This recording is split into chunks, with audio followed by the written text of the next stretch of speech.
بسم اللہ الرحمن الرحیم. السلام علیکم ایوری ون. I hope you are all doing good. آج ہم لوگ لیسن نمبر 24 کرنے جا رہے ہیں، images in mass communication and invention of the photography.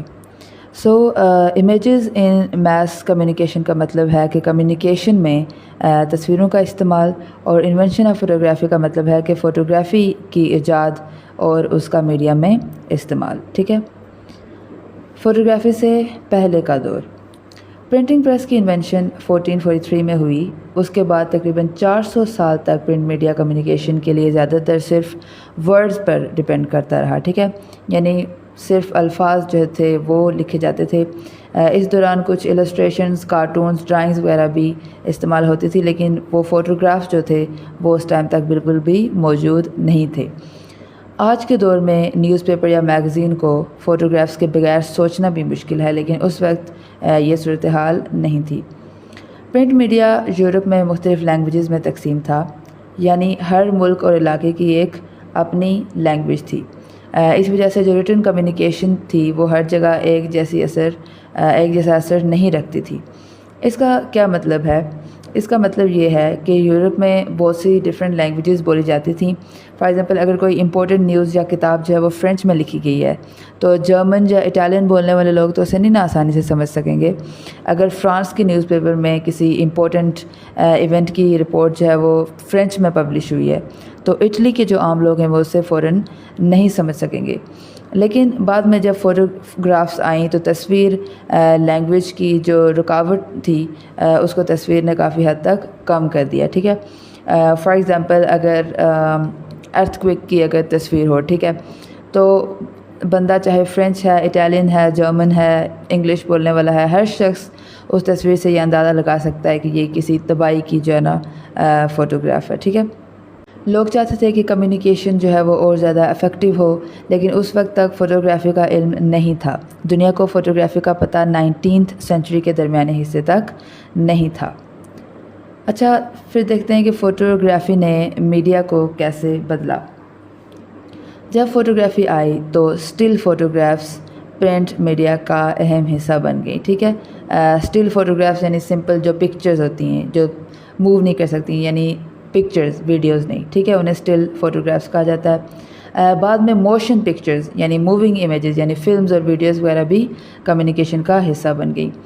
تصویر نے ایک ایسی لینگویج پرووائڈ کی جو ہر انسان سمجھ سکتا تھا. جیسے کہ میں نے پہلے بھی ایگزامپل دی تھی کہ اگر ارتھ کوئک کی تصویر دیکھی جائے گی تو اسے سمجھنے کے لیے لینگویج کی ایسا ضرورت نہیں ہے، تصویر فوراً جو ہے وہ اثر کرتی ہے. اسی وجہ سے میڈیا نے فوٹوگرافی کو بہت تیزی سے اپنا لیا تھا. Next we have what is photography. Photography وہ میتھڈ ہے جس میں لائٹ کی مدد سے کسی امیج کو پرماننٹلی ریکارڈ کیا جاتا ہے. یہ امیج کیمیکلی سینسیٹیو مٹیریل پر ریکارڈ ہوتی ہے، یعنی ایسا مٹیریل جو روشنی پر ریئیکٹ کرتا ہے. آج ہم ڈیجیٹل کیمراز یوز کرتے ہیں، لیکن شروع میں فوٹوگرافی جو تھی وہ کیمیکلز کی مدد سے ہوتی تھی. ٹھیک ہے. فوٹوگرافی کی ایجاد. فوٹوگرافی 19th سینچری میں دو فرینچ لوگوں کی محنت کا نتیجہ تھی. ایک ہمارے پاس نیسیفور نیپس اور دوسرے لوئی جیکوس مینڈے ڈگیر. ان دونوں کی ڈسکوریز نے مل کر پہلا کمرشلی سکسیسفل پروسیس ڈیولپ کیا جسے ڈگیرو ٹائپ کہا گیا. یہ 1837 میں سامنے آیا. 1826 یا 1827 میں فرینچ انوینٹر جوزف نیپس نے دنیا کی پہلی سروائیونگ فوٹوگراف حاصل کی. یہ فوٹوگراف آج بھی محفوظ ہے اور یونیورسٹی آف ٹیکساس جس کا کیمپس آسٹن میں ہے وہاں پہ رکھی ہوئی ہے. نیپس نے ایک اسپیشلی پریپیئرڈ پلیٹ کو کیمرہ میں رکھا. اس پلیٹ کو امیج بنانے کے لیے 8 گھنٹے تک ایکسپوجر دینا پڑا، یعنی کیمرہ کو پورے 8 گھنٹے ایک ہی جگہ رکھنا پڑا تھا. آج ہم 1 سیکنڈ میں فوٹو لے لیتے ہیں، لیکن اس دور میں ایک فوٹو کے لیے بھی گھنٹوں انتظار کرنا پڑتا تھا. 1829 سے 1833 تک نیپس اور ڈگیر نے مل کر کام کیا. نیپس کی وفات کے بعد ڈگیر نے ریسرچ جاری رکھی. 1839 میں اس نے ایک نیا طریقہ جو ہے ڈیولپ کیا جس میں کاپر پلیٹس پر سلور کوٹنگ کی جاتی تھی. پھر مرکری فیومز کی مدد سے بھی امیج ڈیولپ کی جاتی. یعنی تصویر بنانے کے لیے صرف پلیٹ پر روشنی ڈالنا کافی نہیں ہوتا تھا، اس کے بعد اس پلیٹ کو مرکری کے دھوئیں کے سامنے بھی رکھا جاتا تھا، جس سے جو امیج پلیٹ پر بنی ہوتی تھی وہ ابھر کر کلیئر فارم میں جو ہے وہ نظر آنے لگتی تھی۔ یہ اس زمانے کا ایک بہت ہی امپورٹنٹ پروسیس تھا، جس سے ہڈن امیجز جو پہلے نظر نہیں آ رہی ہوتی تھی وہ بھی ویزیبل بن جاتی تھیں۔ یعنی یہ اس دور کی بہت ہی بڑی سائنٹیفک اچیومنٹ مانی جاتی تھی۔ Then we have portrait photography. 1860 میں پورٹریٹ فوٹوگرافرز کارڈز پر ماؤنٹ کر کے بنانی شروع کی گئیں۔ یہ وزٹنگ کارڈز کی طرح ہوتی تھیں۔ 1866 میں ان کا سائز اور بڑا کر دیا گیا۔ اس سے ڈگیرو ٹائپ فوٹوگرافی کا دور جو ہے وہ آہستہ آہستہ ختم ہونے لگا۔ اچھا، پورٹریٹ فوٹوگرافی کے دو بڑے اثرات ہوئے۔ ایک فیملی فوٹو البم کا آغاز ہوا، دوسرا سیلیبریٹیز کی جو تصویروں کا ٹرینڈ تھا وہ شروع ہوا۔ ٹھیک ہے، فیملی فوٹو البم ظاہر لوگ اپنے گھروں میں فیملی فوٹوگرافس جمع کرنے لگے۔ ٹھیک ہے، اور مشہور شخصیات کی اسپیشلی پوزڈ فوٹوگرافس بہت مقبول ہو گئیں۔ ٹھیک ہے، ان فوٹوز میں جو ہے وہ ڈرامیٹک قسم کی لائٹننگ کا استعمال کیا جاتا تھا، اسپیشل بیک گراؤنڈز اور پراپس وغیرہ کا بھی استعمال کیا جاتا تھا۔ جس طرح ڈگیرو ٹائپ ایرا میں بریڈی کا نام کافی مشہور تھا، اسی طرح ابراہم لنکن کی ایک فوٹوگراف بہت مشہور ہوئی۔ یہ فوٹوگراف پریزیڈنشل کیمپین جب چل رہی تھی اس ٹائم پیریڈ پہ جو ہے نا ان کی بہت یہ فوٹوگراف سرکل کرنے لگی، کافی مشہور ہو گئی، اور اس کا نتیجہ یہ ہوا تھا کہ انہیں پریزیڈنٹ بننے میں بھی اس فوٹوگراف نے ہیلپ کی۔ یعنی یہ ان کے خود کے الفاظ ہیں، وہ یہ کہہ رہے ہیں کہ یہ فوٹوگراف ان کے پریزیڈنٹ بننے میں بھی مددگار ثابت ہوئی۔ یعنی میڈیا اور فوٹوگرافی سیاست کو بھی انفلوئنس کرنے لگے تھے اس ٹائم تک۔ ٹھیک ہے، نیکسٹ ہمارے پاس ہے امپیکٹ آف ارلی فوٹوگرافی۔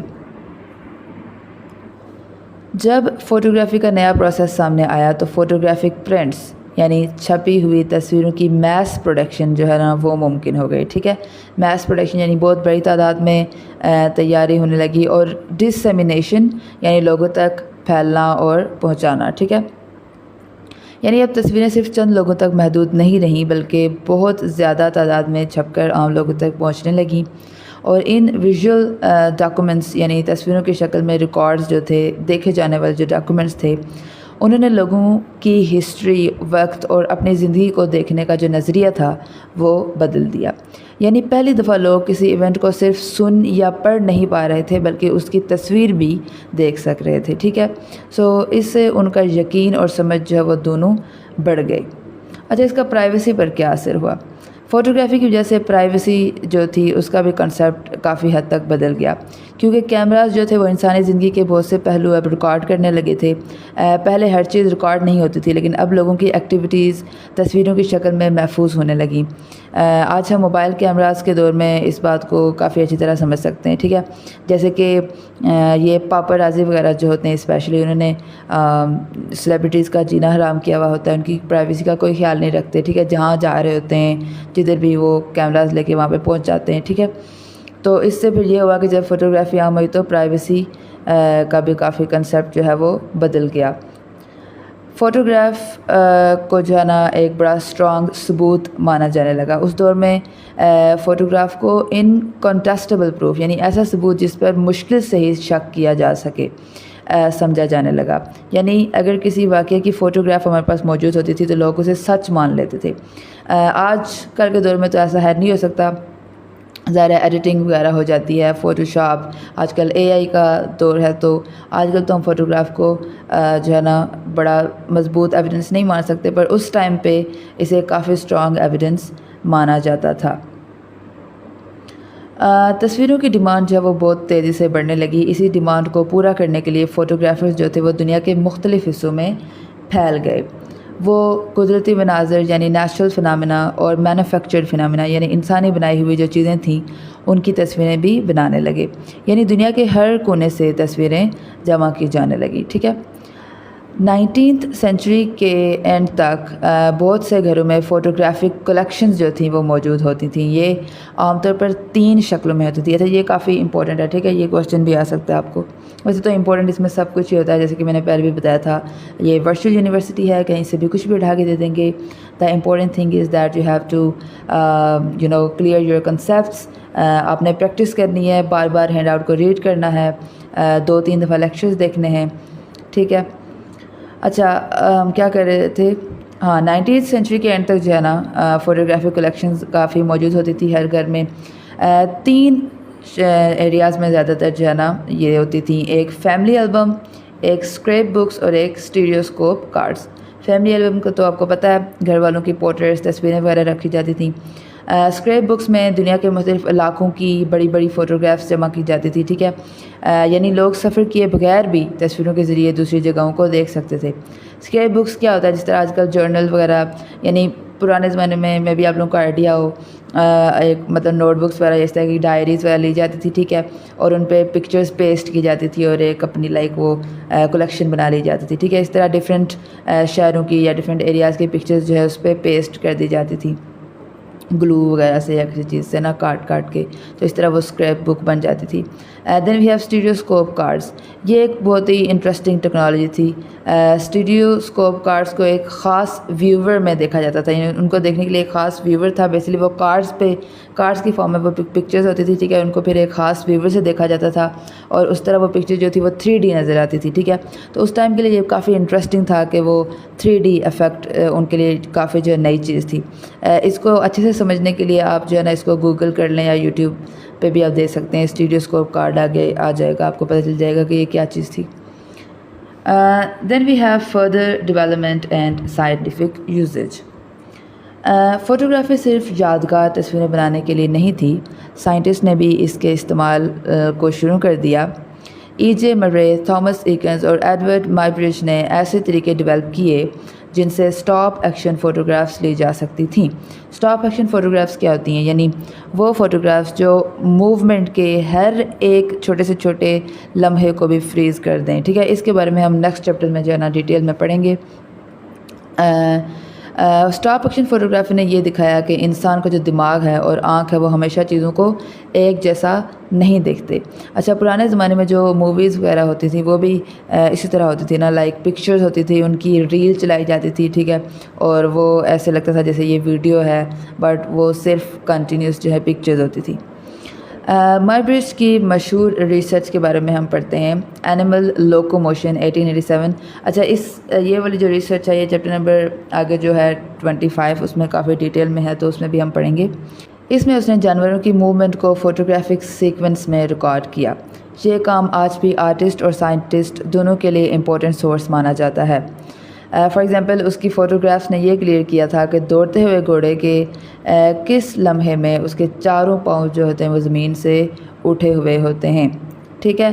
یعنی اس ٹائم پہ ایک بیلٹ لگی تھی اور خیر اس کے بارے میں ہم ڈیٹیل میں نیکسٹ چیپٹر میں پڑھیں گے. یعنی سمپلی لوگ جو ہے نا یہ چیز ماننے کو تیار نہیں تھی کہ ایسا کیسے ہو سکتا ہے کہ چاروں ٹانگیں گھوڑی کی جو ہے وہ زمین سے اٹھی ہوئی ہوں, ٹھیک ہے. لیکن اس چیز کو پروو کرنے کے لیے مائبرج نے جو ہے وہ اسٹاپ ایکشن کی ٹیکنالوجی جو ہے وہ یوز کی تھی. اس نے پکچرز بنائی تھی اور پھر اس سے پتہ چلا تھا کہ چاروں ٹانگیں جو ہیں وہ گھوڑے کی ایک لمحے پہ دوڑتے ہوئے اوپر ہوئی تھیں. کیمرہ کی جو نظر تھی, جو پاور تھی, وہ اور بڑھ گئی جب ایکسیسری لینزز یعنی ایکسٹرا لینزز جو کیمرے کے ساتھ لگائے جاتے ہیں وہ بہتر ہوئے, تو کیمرہ کی ویژن اور پاور اور بھی زیادہ بڑھ گئی تھی, ٹھیک ہے. اب جو کیمراز تھے وہ ٹیلیسکوپکلی یعنی بہت دور کی چیزیں بھی دیکھ سکتے تھے اور مائکروسکوپکلی یعنی بہت چھوٹی چھوٹی چیزیں بھی دیکھ سکتے تھے. یعنی چاند اور مائکرو آرگنزم بھی فوٹوگرافک امیجز کی شکل میں ریکارڈ کیے جانے لگے, ٹھیک ہے. نیکسٹ ہمارے پاس کیا ہے, photographs come to news media. Photography کے آنے کے بعد اگلا بڑا سٹیپ یہ تھا کہ تصویروں کو نیوز پیپرز اور بکس میں پرنٹ کرنا ممکن بنایا جائے. اس کے لیے 1881 میں ہاف ٹون پروسیس یعنی ایسی پرنٹنگ تکنیک جس میں ڈاٹس کی مدد سے فوٹوگراف کو پرنٹ کیا جاتا تھا وہ انٹروڈیوس کرایا گیا. اس پروسیس کی وجہ سے نیوز پیپر اور بکس میں فوٹوگرافس کو زیادہ ایکوریٹلی یعنی صحیح طریقے سے جو ہے وہ ریپروڈیوس کرنا ممکن ہو گیا، یعنی دوبارہ سے ان کو پرنٹ کرنا ممکن ہو گیا۔ پہلے ڈرائنگز اور اسکیچز جو ہے وہ لگائے جاتے تھے، لیکن اب اصلی فوٹوگرافس بھی نیوز کے ساتھ پبلش ہو سکتی تھیں۔ ہاف ٹون پروسیس کے ساتھ ساتھ فوٹوگرافی کی ٹیکنالوجی میں بھی امپرومنٹس آئی، جیسے کہ ڈرائی پلیٹس اور اسمالر کیمراز بن گئے۔ ٹھیک ہے، ڈرائی پلیٹس کا کیا مطلب ہے؟ یعنی ایسی فوٹوگرافک پلیٹس نے یوز کرنا پہلے کی جو ویٹ پلیٹس تھی ان کے مقابلے میں آسان تھا۔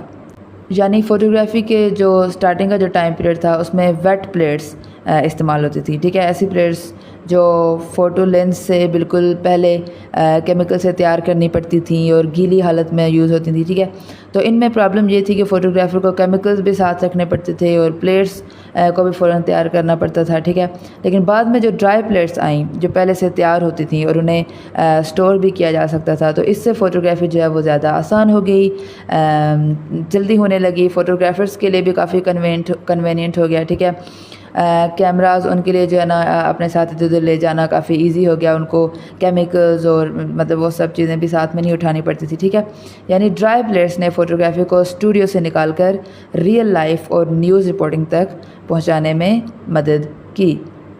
1888 میں جارج ایسٹمین نے رول فلم اور simple Kodak box camera introduce کیا۔ ٹھیک ہے، اس انوینشن کا سب سے بڑا فائدہ یہ تھا کہ اب عام لوگ بھی خود اپنے فوٹوگرافس لے سکتے تھے، انہیں اسٹوڈیو جانے کی ضرورت نہیں تھی۔ پہلے فوٹوگرافی صرف ٹرینڈ فوٹوگرافرز کا کام تھی، لیکن کوڈک کیمرے کی وجہ سے عام انسان بھی اپنی زندگی کے مومنٹس ریکارڈ کرنے لگے۔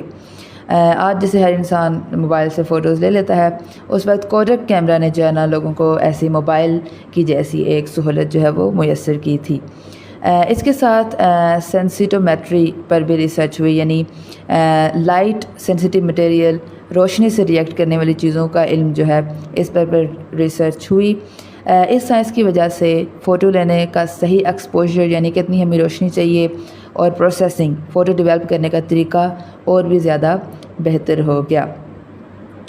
19th سینچری میں فوٹوگراف کی پاور ایک امپورٹنٹ ایگزامپل سے ہمارے سامنے آئی۔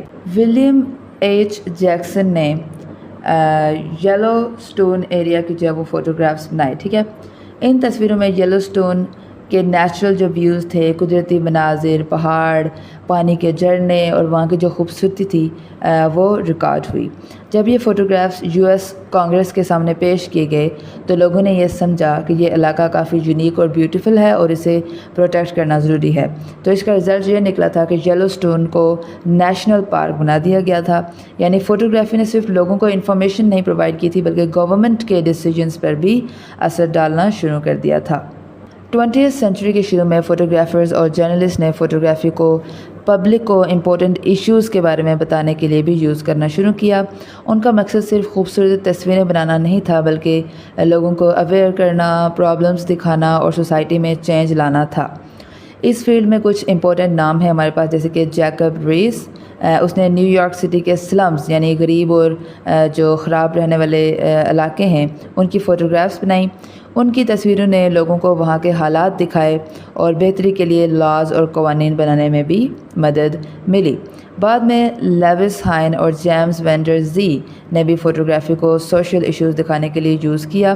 ان لوگوں نے فوٹوگرافی کو صرف آرٹ نہیں سمجھا، بلکہ ایک ٹول، ایک ذریعہ بنایا جس سے پبلک اوپینین یعنی لوگوں کی سوچ کو بھی انفلوئنس کیا جا سکتا تھا۔ فوٹو جرنلسٹ کا مقصد ہوتا ہے ایسی تصویریں دکھانا جو لوگوں کی سوچ بدل سکیں، انہیں کسی مسئلے کا احساس دلا سکیں یا کسی ایشو پر ایکشن لینے پر بھی مجبور کر سکیں۔ Next we have impact of new technology. Photography کی ٹیکنالوجی میں نئے ڈیولپمنٹس نے فوٹوگرافرز کے کام کو اور بھی زیادہ آسان اور بھی زیادہ پاورفل بنا دیا۔ 1925 میں آسکر برنیک نے 35 mm کیمرہ یعنی چھوٹا سا اور پورٹیبل ایک کیمرہ جس میں 35 mm فلم یوز ہوتی تھی وہ ڈیولپ کیا۔ اس کیمرے کا سب سے بڑا فائدہ یہ تھا کہ فوٹوگرافرز پہلے کے کیمراز کے مقابلے میں زیادہ آسانی سے اس کو اپنے ساتھ موو کر سکتے تھے، جلدی فوٹوگرافس لے سکتے تھے اور لوگوں کی نظر میں آئے بغیر جو ہے نیچرل مومنٹس یعنی کینڈڈ جو مومنٹس تھے ان کو کیپچر کر سکتے تھے، اس لیے اسے کینڈڈ کیمرہ بھی کہا گیا۔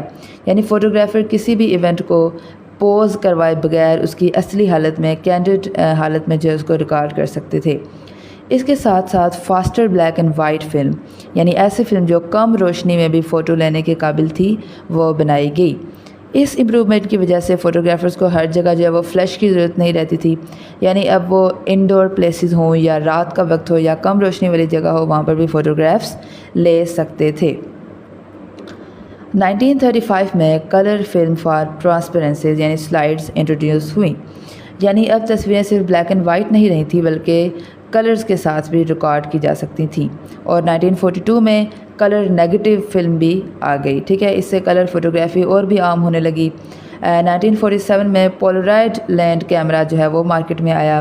اس کیمرے کی خاص بات یہ تھی کہ یہ کچھ سیکنڈز میں ہی فوٹوگراف کا پرنٹ جو ہے وہ تیار کر دیتا تھا، یعنی پہلے فوٹو کو ڈیولپ ہونے کے لیے کافی ویٹ کرنا پڑتا تھا، لیکن اب پولرائڈ نے اس پروسیس کو کافی فاسٹ کر دیا تھا۔ ان تمام ٹیکنالوجیکل ایڈوانسمنٹس کی وجہ سے فوٹو جرنلسٹ کو بہت زیادہ فلیکسیبلٹی مل گئی تھی، ٹھیک ہے، یعنی فوٹو جرنلسٹ جو تھے ان کے لیے کافی آسانی ہو گئی تھی اب ان تمام ایڈوانسز کی وجہ سے۔ اب وہ مختلف سچویشنز میں بہتر طریقے سے کام کر سکتے تھے۔ اچھا، نیکسٹ یہ ہوا کہ اس دور میں بڑی سرکولیشن والی جو پکچر میگزینز تھیں وہ سامنے آئی، ٹھیک ہے، یعنی ایسی میگزینز جن میں فوٹوگرافس کا بہت زیادہ استعمال ہوتا تھا، ٹھیک ہے، جیسے کہ لائف میگزینز جو کہ 1935 میں شروع ہوئی، لک میگزین جو کہ 1937 میں شروع ہوئی۔ ان میگزین نے ڈاکومنٹری فوٹوگرافی، ڈاکومنٹری جیسے وائلڈ لائف ڈاکومنٹری یا کوئی بھی اور طرح کی ڈاکومنٹری، یعنی حقیقی زندگی اور ایونٹس کو ریکارڈ کرنے والی جو فوٹوگرافی تھی اس کو ایک بڑا پلیٹ فارم دیا۔ اب فوٹوگرافرز کی تصویریں بہت بڑی آڈینس تک پہنچنے لگیں، ٹھیک ہے۔ دین 1930s میں امریکہ میں گریٹ ڈپریشن کا ٹائم پیریڈ آیا، یعنی بہت بڑی اکانومک پرابلم جس میں بے روزگاری اور غریبی بہت زیادہ بڑھ گئی تھی، ٹھیک ہے۔ یہ فوٹوگرافرز کے لیے جو ہے وہ ایک امپورٹنٹ سبجیکٹ بن گیا تھا۔ رائے اسٹرائکر کی لیڈرشپ میں فارم سیکیورٹی ایڈمنسٹریشن کے فوٹوگرافک ڈویژن نے امریکہ کے اس مشکل دور کی تصویریں جمع کرنا شروع کیں۔ ان کا مقصد یہ تھا کہ لوگوں کو دکھایا جائے کہ عام لوگ کن مشکل حالات سے گزر رہے ہیں۔ ایف ایس اے جو تھا فارم سیکیورٹی ایڈمنسٹریشن، ان کے فوٹوگرافرز واکر ایونز، آرتھر روسٹائن، روسل لی، ڈوروتھیا لینگ، انہوں نے غریبی، رورل لائف یعنی گاؤں کی زندگی اور اکانومک کرائسس کی وجہ سے ہونے والی جو پرابلمس تھیں ان کو فوٹوگرافس میں ریکارڈ کیا۔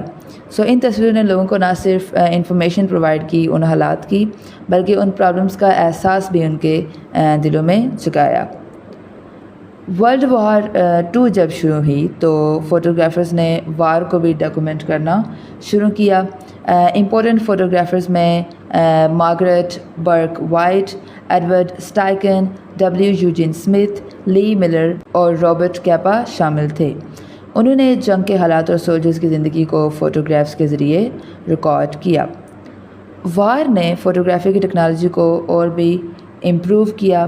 جنگ کی ضروریات کی وجہ سے فوٹوگرافی کی ڈیفرنٹ فیلڈز میں کافی جو ہے نا یوز کافی بڑھ گیا، جیسے کہ میٹلز کی ٹیسٹنگ، ایریل فوٹوگرافی، سرویلینس، یعنی ورلڈ وار 2 نے فوٹوگرافی کو صرف میڈیا نہیں بلکہ سائنس اور ملٹری کا بھی امپورٹنٹ ٹول بنا دیا، ٹھیک ہے۔ اس ٹائم پہ ایریل فوٹوگرافی جو ہے وہ اس طرح کی جاتی تھی کہ جنگ کے دوران ایئر پلین سے دشمن کے علاقوں، روڈز، بریجز یا آرمی پوزیشنز کی جو ہے نا اوپر سے ہوا سے جو ہے نا فوٹوز لی جاتی تھی تاکہ ان کی نگرانی، سرویلنس کی جا سکے، ٹھیک ہے۔ آج کل تو ہمارے پاس ڈرونز وغیرہ ہیں، پر اس ٹائم پہ جو ہے نا جہاز وغیرہ پہ، کسی ایئر پلین وغیرہ پہ چڑھ کے تو فوٹوز بنائی جاتی تھیں۔ نیکسٹ ہمارے پاس ہے ماڈرن فوٹوگرافی۔ ورلڈ وار 2 کے بعد فوٹوگرافی کو صرف نیوز یا ڈاکومنٹیشن کے لیے نہیں دیکھا گیا، بلکہ میوزیمز اور آرٹ سکولز نے بھی فوٹوگرافی کو امپورٹنس دینا شروع کر دی۔ پہلے فوٹوگرافی کو زیادہ تر صرف ایک ٹیکنیکل پروسیس سمجھا جاتا تھا، لیکن اب اسے آرٹ بھی مانا جانے لگا۔ وار کے بعد فوٹوگرافرز نے پرانے فوٹوگرافی سٹائل سے باہر نکلنا شروع کیا۔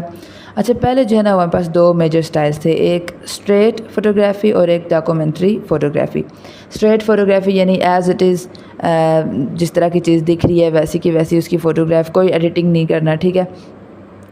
لیکن جو نئے فوٹوگرافرز تھے انہوں نے ان لمٹس کو توڑنا شروع کر دیا۔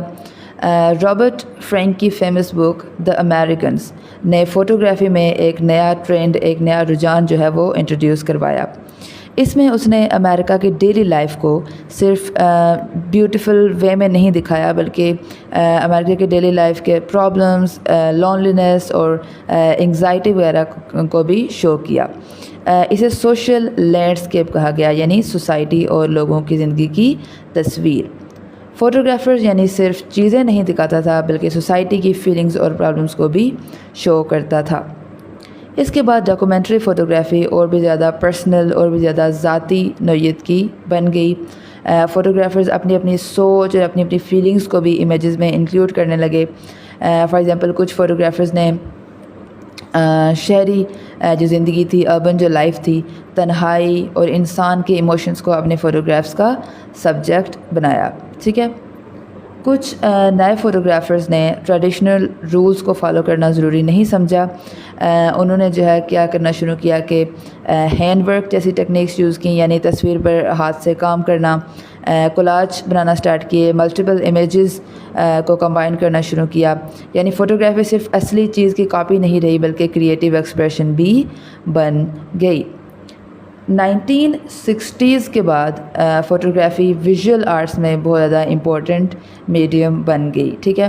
بہت سے پینٹرز اور آرٹسٹ جو تھے انہوں نے فوٹوگرافی کو اپنے کام کے ساتھ مکس کرنا شروع کر دیا، جیسے اینڈی ورل، رابرٹ روشنبرگ اور ڈیوڈ ہاکنی نے فوٹوگرافی کو دوسرے آرٹ فارمز کے ساتھ بھی کمبائن کیا۔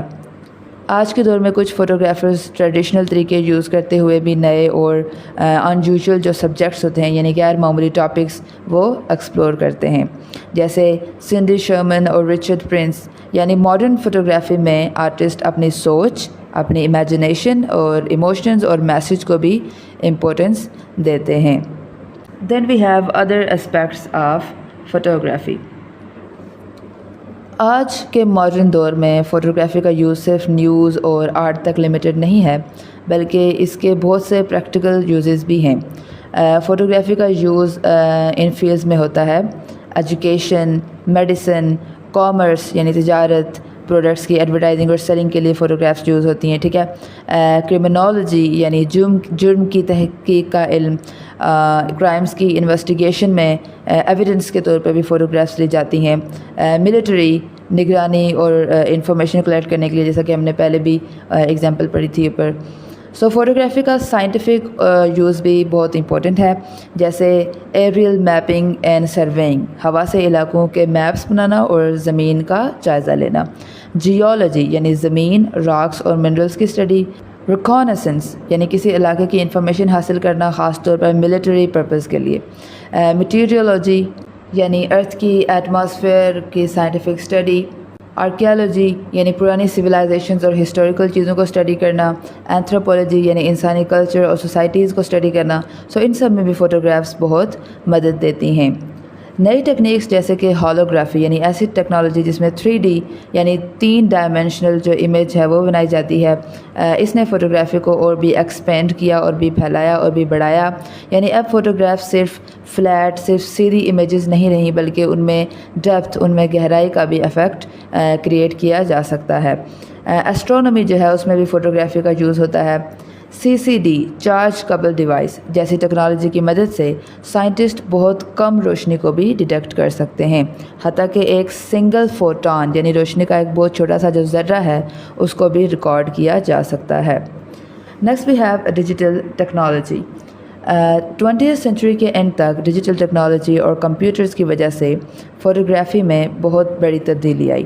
پہلے ٹریڈیشنل فوٹوگرافی میں لائٹس، لینس، فلم پر کیمیکل لیئر کے ذریعے امیج بنتی تھی، لیکن ڈیجیٹل فوٹوگرافی میں فلم کی جگہ سینسرز یعنی ایسے الیکٹرانک پارٹس جو لائٹ کو ریکارڈ کرتے ہیں وہ یوز ہوتے ہیں۔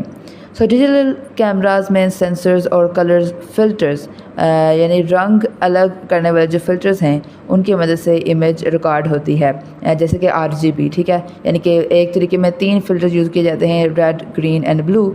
یہ کلرز مل کر فل کلر امیج بناتے ہیں۔ دوسرے طریقے میں سلیکون کی جو ہے وہ لیئرز یوز ہوتی ہیں، اور ہر جو ڈیفرنٹ لیئر ہے وہ کلر کو ڈیٹیکٹ کرتی ہے، ہر ڈیفرنٹ کلر کو، اور جب یہ کلرز کمبائن ہوتے ہیں تو کمپلیٹ ایک کلر امیج بن جاتی ہے۔ ڈیجیٹل فوٹوگرافی میں امیج کو نمبرز کی فارم میں سیو کیا جاتا ہے، پھر کمپیوٹر کی مدد سے ان نمبرز کو چینج کر کے کلرز بدلے جا سکتے ہیں، امیج کے پارٹس چینج کیے جا سکتے ہیں، ڈیفرنٹ فوٹوگرافس کو کمبائن کیا جا سکتا ہے۔ یعنی ڈیجیٹل ٹیکنالوجی نے فوٹوگرافی کو ایڈیٹنگ اور کریٹیوٹی کی بہت جو ہے نئے آپشنز جو ہیں وہ دے دیے۔ آج کے ڈیجیٹل کیمراز امیجز کو سیدھا کمپیوٹر یا اسٹوریج ڈیوائس میں سیو کر دیتے ہیں، جہاں انہیں بڑی ایزیلی جو ہے ایڈٹ اور یوز کیا جا سکتا ہے۔ اسی کے ساتھ ساتھ ہمارا لیسن نمبر 24 ہو گیا ہے اینڈ۔ اگر آپ کو کسی بھی چیز کی سمجھ میں نہیں آئی ہے تو آپ کمنٹ سیکشن میں پوچھ سکتے ہیں۔ اپنا بہت سارا خیال رکھیے گا۔ اللہ حافظ۔